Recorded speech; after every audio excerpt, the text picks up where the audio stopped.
This morning we are going to a supermarket called Jumbo. We are here in a place called Osterhof, which is near Eindhoven, just on the outskirts, really just outside. We're gonna have a look inside of Jumbo and see if we can get anything for breakfast. So far I've got myself some strawberries and a little bakery pizza thing. But I'm not sure what else to get.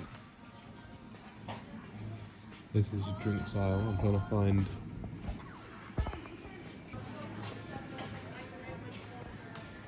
find more food. More like breakfasty things. It's only 8 AM.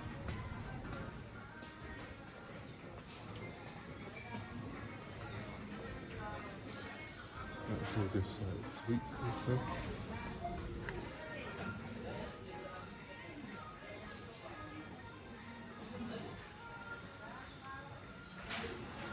Oh, they said there was a bookstore in there, I think. Wouldn't mind buying the book. Got one.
That was just a quick look around Jumbo's. I don't want to record too much because like people just doing their morning shop. It's literally 8 AM, so I didn't want to be invasive on them too much.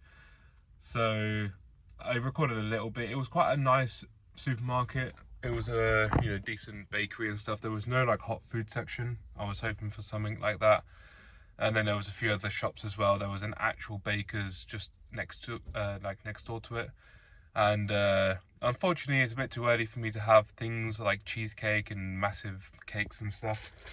I did get myself some aardbeinen, which are strawberries. These are really big as well, so I'll enjoy those. I haven't eaten anything like healthy for like a few days now. And then talking of health, a little pizza slice. And then I decided to go for a little cheese swirl, I think this is. And then I also picked up a little like Dutch supermarket like magazine thing, brochure or whatever you want to call it. Just because I wanted to have some kind of Dutch like reading material or something. It says on the side of this store that something bookshop, which I think it says bookshop. It says bookshelf. It could say board, B-O-O-D. That could be like bread shop or something, I don't know. I thought it said bookshop anyway, and so I was expecting a bookshop, and there wasn't. There was a small section of books, but that doesn't matter. Last night I sort of slept a little bit rough. Obviously I was in the van. It was just really like the lamppost were on. It was hard to sleep, and with me not getting great sleep the night before, yeah, it was just difficult. Let's see if I can put this maybe up here. Right, hopefully you can see me. I actually can't even see myself the way this is. Yeah, it was just a bit difficult. It wasn't too bad. No, it could have been worse, I guess. But yeah, like basically I just stepped in the van. It was very uncomfortable. I have certain belt buckles that just will not move, and so they stick into me. but it's better than nothing. It's better than being outside or whatever. It was raining last night, so obviously I was at least sheltered from that. So I am very tired today still, and yeah, obviously I'm probably not looking great, but at least I was lucky enough to wash my hair, clean my teeth, do all of those basic things. So like, I'm happy for that. Yeah, it's just a tiredness, but for now I'm going to actually eat my food, and then I've got my laptop with me, so I'm going to actually just do that because I have a video. Today's Saturday, so I have a video coming out today, as I upload every Saturday on my language channel. I don't know if this is going up on this channel or not. I haven't decided whether these vlogs are going up or not on which channel. I've got my laptop here. I'm going to be editing the thumbnail. I'm going to be making sure the description and the tags and all that is as good as it can be. And yeah, it's just another GeoGuessr video. GeoGuessr language roulette number 2. So I'll put in my password here. Luckily my laptop is fully charged. I do also have amenities to charge it in the van as well, but you know, probably it won't be so quick. And also when I'm not driving, I don't like to charge my stuff because I don't want to, like, you know, ruin the battery in the van. So there's that as well. Other than that, I'm just, yeah, chilling for a few hours, and then when it hits around 12, I'm gonna make my way to somewhere local, which is then going to be a little bit more morbid, I guess, or a little bit less fun in like the, I don't know if that makes sense. You'll see soon. I've done a similar vlog to this before. I probably won't be a long part of the vlog. I just wanted to go and maybe record some bits, and then yeah, just really take my day from there. So for now anyway, as I say, I'm going to, well, let's try this cheese swirl. You don't need to see me eating any strawberries. I'll get this out because that's probably making a lot of noise. So I've got a cheese swirl here, and it's literally should just be cheese and bread. I don't know, bread, bakery stuff. I don't know, what do you call it? Cheese swirl. It's very cheesy. I do like it. Here we are at Vught concentration camp. You can see like one of the train things there. Before we have a look, I need to go pay for parking, or at the very least pay for the admission. I want to see if I'm good to park this close to the well, to this building, I guess, because I'm not quite sure what the sign's been. And there was loads of parking as I came in all the way down this road here. I just need to make sure we're all good, and then we'll get having a look. I'm not sure how much I'm going to record yet, but we'll see. I'm interested to have a look around here. It's one of the few in the Netherlands.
I think this is kind of like a recreation of like the entire site when it was in use for the war.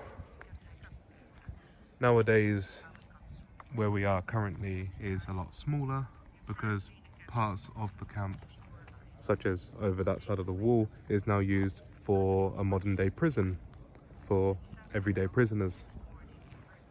So what you can see at the museum itself today is a lot smaller than what you could see, or what was part of the camp back in the 1940s. There you can see a watchtower, another one just over there, and here we have a barracks which has been reconstructed just because probably it was destroyed at some point between 1940s and today, so they reconstructed it for visitors to be able to kind of reimagine what might have happened. Oh, and if you can hear like something in the background like that, we have like audio tour guides, and mine is just, it's going on for a long time. So yeah, but let's go and have a look in here.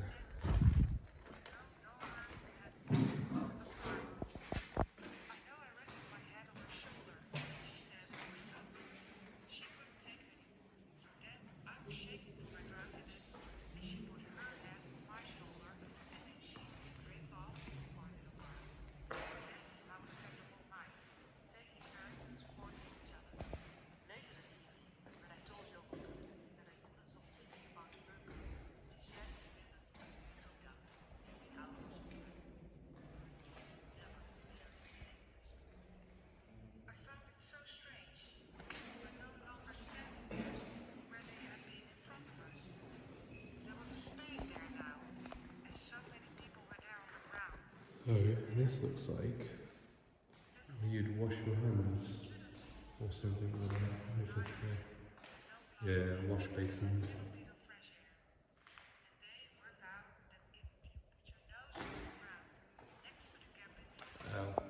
Well, wash your hands as well as clean your teeth and everything else you would do in a sink.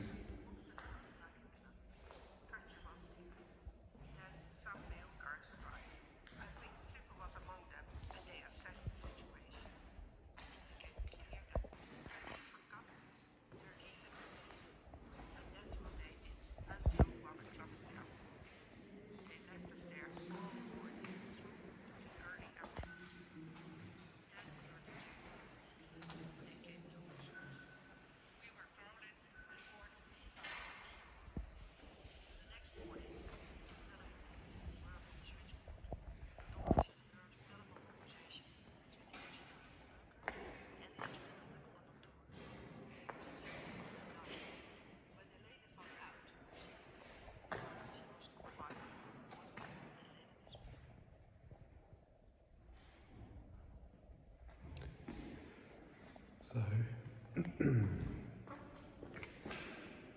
wooden clogs, which was used as footwear by the prisoners.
know if you can see that, but that's literally hay, dried up straw.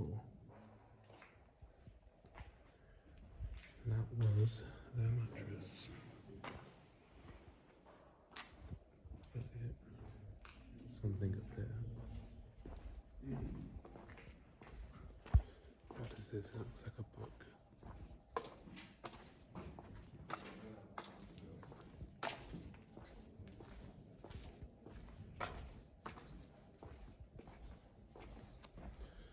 So, this is a book of some sort.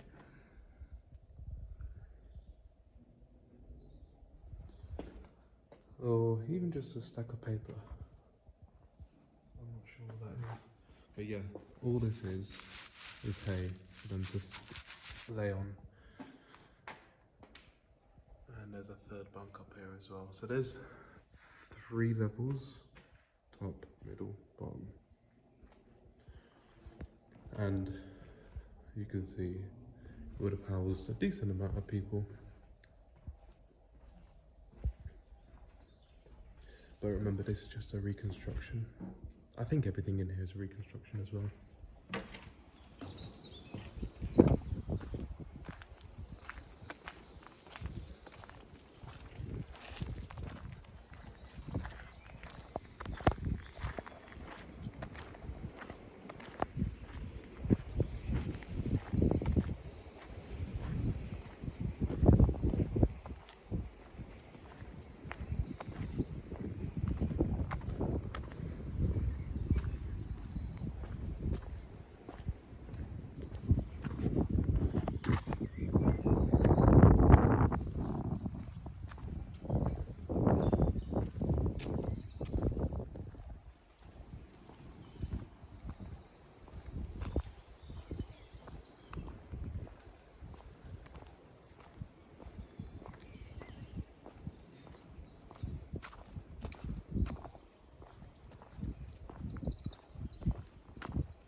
And that is the majority of Vught. I think that's how you say it, Vught or something like that. Concentration camp, which is behind me. I bought myself Nederland in the Vaught, maybe. I don't know Dutch, but I like to collect books in other languages, and so this is a nice little purchase. For those of you who've watched my videos, you may or may not know, I do like this kind of topic anyway. I have books in Spanish and Polish on World War II. This is very interesting to me, and it was only €5, which is quite cheap.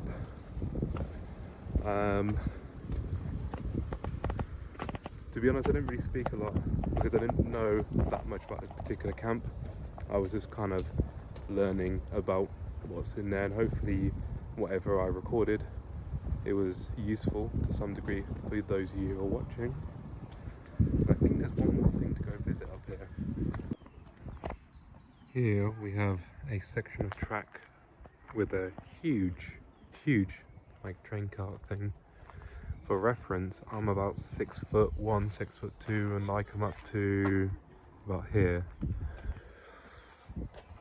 But still, I would say it's like double my height, so it's probably about 12 foot or so. And I'm not sure if this is where the line starts, as in like, I'm not sure if this is where the line used to actually be, or whether they just put it here for display purposes. But it is quite something to see this. I do not remember quite how big they were in Auschwitz, but I don't think they were quite this tall. It's hard for me to otherwise describe the height of it, but it is huge. And obviously, yeah, it had a purpose of holding many people at once, and so it kind of had to be a big size. But yeah, I think my shoulders come up to just about here, so my shoulders only just come up off the ground there.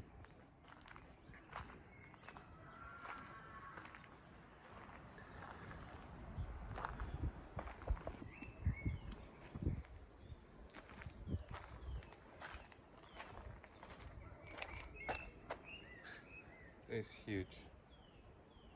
I don't know how else to show. Yeah, it's pretty big, basically. Crazy. This isn't the thing that I said there was one more thing to see. There's something called Barrack 1, and I want to check that out, which is just down the road somewhere. We'll go check out Barrack 1. I'm not quite sure what there is, so it's kind of a surprise for me and you. So as I said earlier, you've got the main building, which is all behind it is where I was, and then along here you've got this long wall which was part of the camp.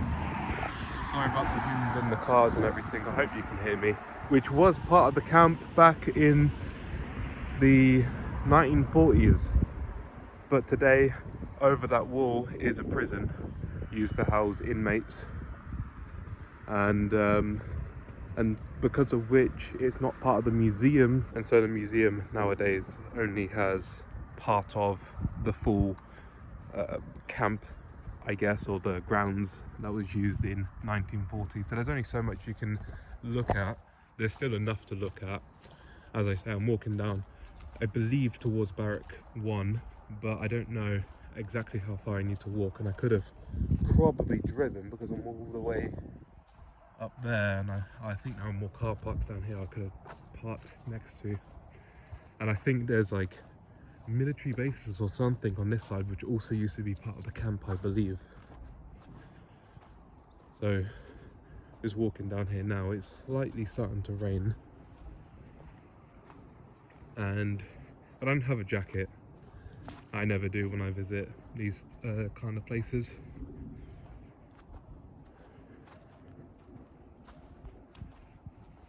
And we just have to keep on walking until we can find Barrack 1. This is a map of the area currently. This is what I'm pronouncing as Vught, but I think that might be slightly wrong. It's quite hard to do Dutch pronunciation. Vaught. I don't know exactly where we are. Oh, we're here. So we're here. This is like the area, the city, town, or whatever of Vught. This camp is known as Vught, but it's also known as Hertogenbosch. Hertogenbosch.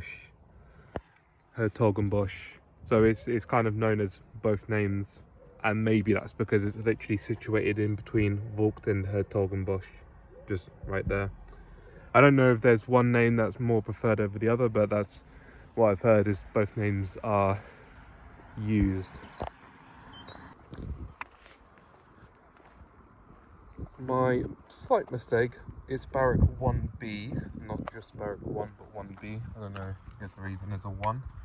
This is the information I've got on here. This is my ticket to get into Barrack 1B, which I don't know if you can see on there, there's like a bluish flag up ahead in between those two trees next to the road. And that is the flag for Barrack 1B, so we will soon be going in there. I don't know what it is, as I say. Not sure if I will be filming anything in Barrack 1B. I'm kind of interested to see what this is.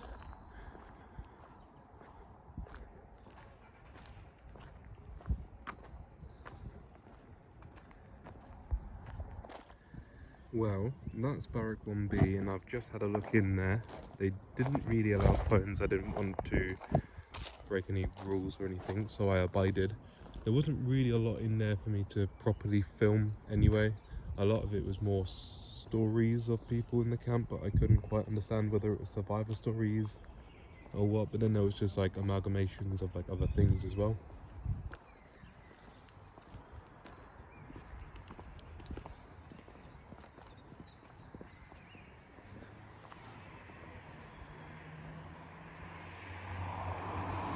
So yeah, it was okay in Barrack 1B, but the main part of the camp, which is way at the end of this road, which you've already seen by now, right at the top in the like far distance of the camera, I'm sure.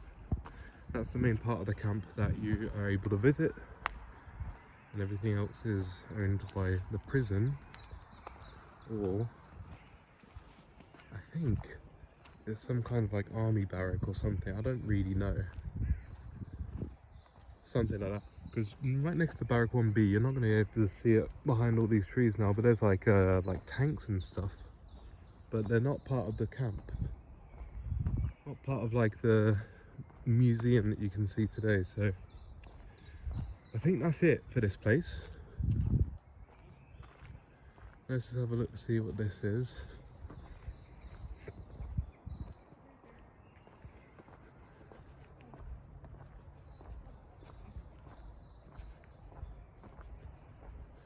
Yeah, it's something to do with military. I can only pick up on certain words, of course. I'm not really that great at Dutch, if at all.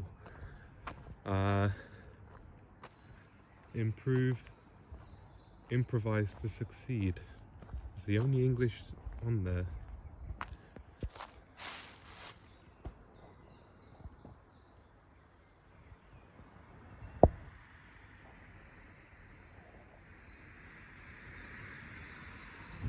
Yeah, interesting. I almost tripped over a branch. So that's it for this camp. It was quite interesting to look around and see, you know, the stories of this place and read all the information. As I say, I didn't include everything on this video because I was trying to do a lot of learning myself. Unlike when I went to Auschwitz, I actually knew a lot more because I'd seen documentaries, and it was just a bigger place. It was more well known. People know more about that place. I didn't even know this place existed until I was doing some research a few weeks ago for places to visit, and it just so happened there was this place. So it would have been a missed opportunity for me not to at least come and visit, because I do like to visit these places and kind of soak up the history and the events that happened. And I just figured it would be useful to put it onto video, and just to, I don't know, just to record my perspective going through the museum